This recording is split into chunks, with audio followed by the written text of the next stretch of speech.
વિશ્વ વન્યજીવ દિવસ દર વર્ષે 3 માર્ચના રોજ ઉજવવામાં આવે છે, જેનો મુખ્ય હેતુ જંગલી પ્રાણીઓ અને વનસ્પતિઓની વિવિધ પ્રજાતિઓ વિશે જાગૃતિ લાવવા અને તેમના સંરક્ષણનો છે.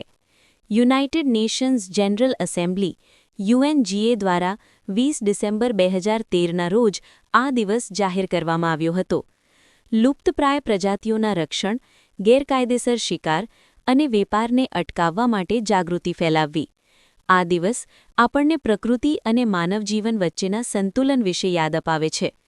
ગુજરાત એશિયાટિક સિંહનું એકમાત્ર નિવાસસ્થાન છે અને અહીં સિંહ, દીપડા, કાળિયાર, વાઘ, તાજેતરમાં નોંધાયા મુજબ જેવા અનેક વન્યજીવોનું સંરક્ષણ કરવામાં આવે છે. જંગલ છે તો વન્યજીવ છે અને વન્યજીવ છે તો માનવજીવન છે. આ સંદેશ સાથે આ દિવસ ઉજવવામાં આવે છે. આ વિડિયો ગમ્યો હોય તો લાઇક કરજો, મિત્રોને શેર કરજો અને ચેનલને સબસ્ક્રાઇબ કરવાનું ભૂલશો નહીં.